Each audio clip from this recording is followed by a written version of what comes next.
I'm not a dude and my name's not Jude, but today I will be bringing you my top 13 albums of 2013. See what I did there?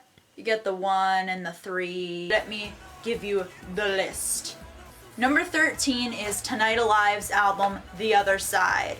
It was so different than the previous Tonight Alive album. That album didn't have much variety to it, and here I think they definitely stepped it up and they've definitely done some different kinds of sounds besides pop punk.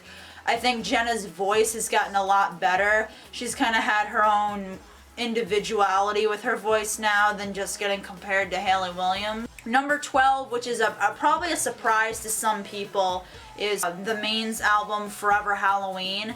I did not review this album. I kind of didn't really want to listen to it because I didn't really enjoy the Maine's new sound that they kind of were taking.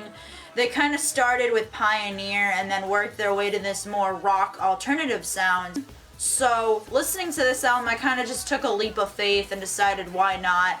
And I really did enjoy every song in this album. It was so raw, it was really stripped down.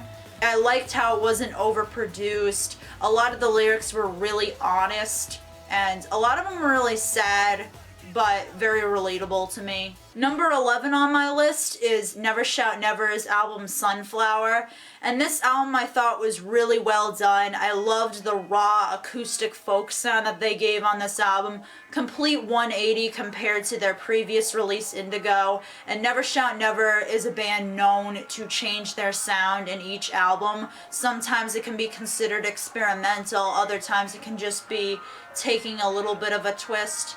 But on this album, I really enjoyed it, and I thought Christopher Drew's vocals were really well done.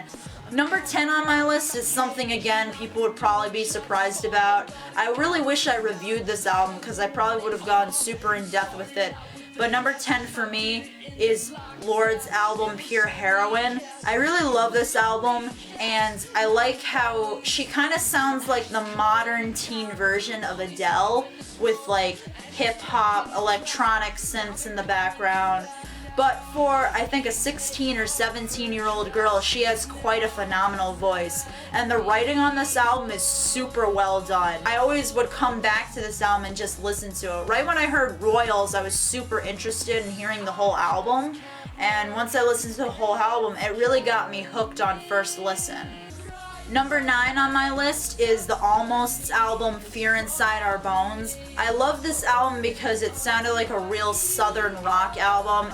Aaron's vocals were edgy and the guitars were heavy, and it was just something nice to just jam out and listen to when you're in that kind of rock and roll mood. Number 8 on my list is an album that I did not review and I really wish I did, from one of my favorite metal bands. This album is Korn's The Paragism Shift. I'm sorry, I'm super bad at pronouncing words. But I love this album, and I wasn't sure about listening to this album when I heard the single Never Never, because I honestly do not, and I still do not, like that song.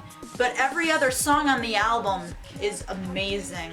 This album, they really packed a punch. They have more of a heavy influence. It almost sounds like old school Korn, but with this modern flair twist on it, and I'm really glad that Brian Head Welsh is back in the band. I saw Korn without Brian in the band, and the band just felt so empty without him in it. So I think he really does add another dynamic to Korn, and this album really shows that. Number 7 for me is The Devil Wears Prada's album 818. And I love this album because it had some really heavy songs. They added clean vocals from the other guitarist, Chris Ruby. I thought that was a really nice addition.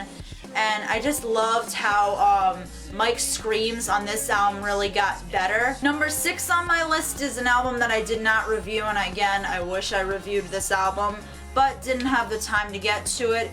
And it's a lot like Bird's album, No Place. I really love this album because it's so much different than their last album, Conversation Piece, and that album I really did love because Kurt Travis's vocals were phenomenal. But this album takes it to a whole nother level. This album is a concept album, and it kind of talks about just like the past and when, like, what a house represents to them, and they kind of talked like They talked about each room in a house, and they described like memories in the past and like the present and the future kind of with each room.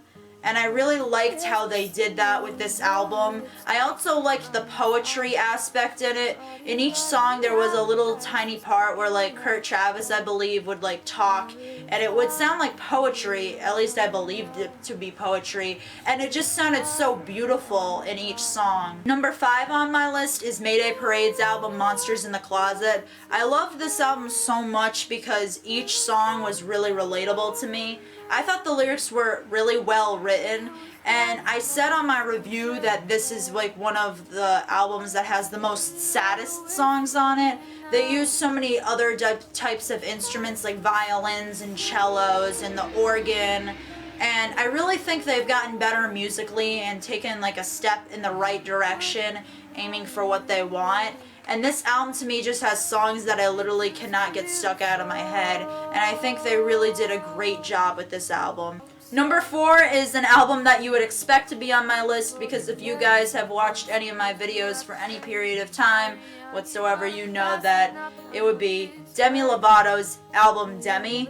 I really love this album because Demi's vocals have just gotten better, and this album really talked about her personally and really hit home for me and was a super emotional album.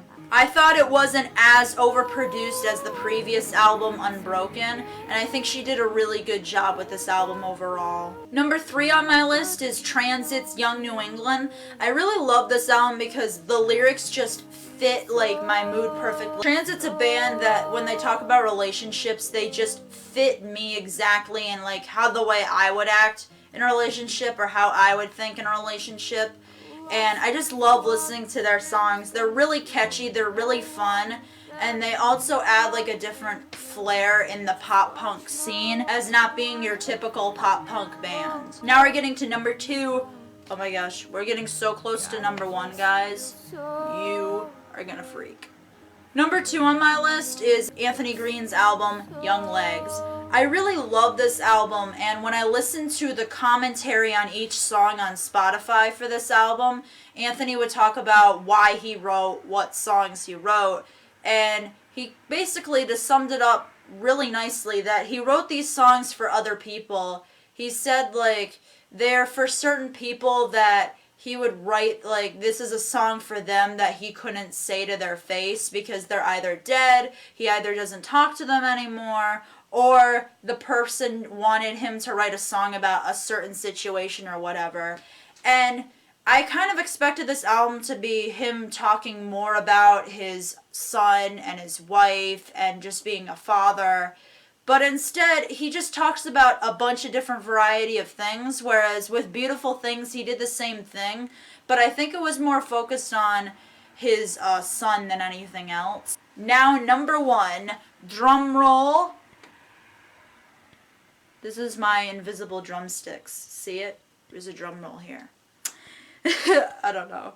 My number 1 album of this year is Paramore's self-titled album. I guess why this is my personal favorite top 1 is because this album really like blew my expectations out of the water, and I think that's why it's number 1 for me. It wasn't because I loved every single song on the album, which I mean I did, but that's not the only reason. My expectations for this album weren't that high, and when I listened to it I was completely shocked with the outcome. Haley's voice still sounds as strong as it did in the previous albums, and even though they don't sound like a pop rock, pop punk kind of band with that typical sound you would hear from them, they really made a bunch of different varieties of songs that were so diverse from each other, and they did so many different types of genres, and they had so many different influences for this album that it just amazed me so much. I think the band's gotten better. You can hear Jeremy's bass, it's a lot more stronger. Taylor's guitar work was pretty good. I can still see past the drum work, even though it's not the best by Paramore. And I love this album. I always have gone back to it and listened to it. And when I saw Paramore live and they played all of the songs basically from the album, it just made me realize like, wow, this is like one hell of an album. Stay tuned for album reviews upcoming in 2014. I'll be really excited for the albums that will come out then. Hopefully 2014 might be better than 2013. Who knows? Anyways, I'll see you guys next year.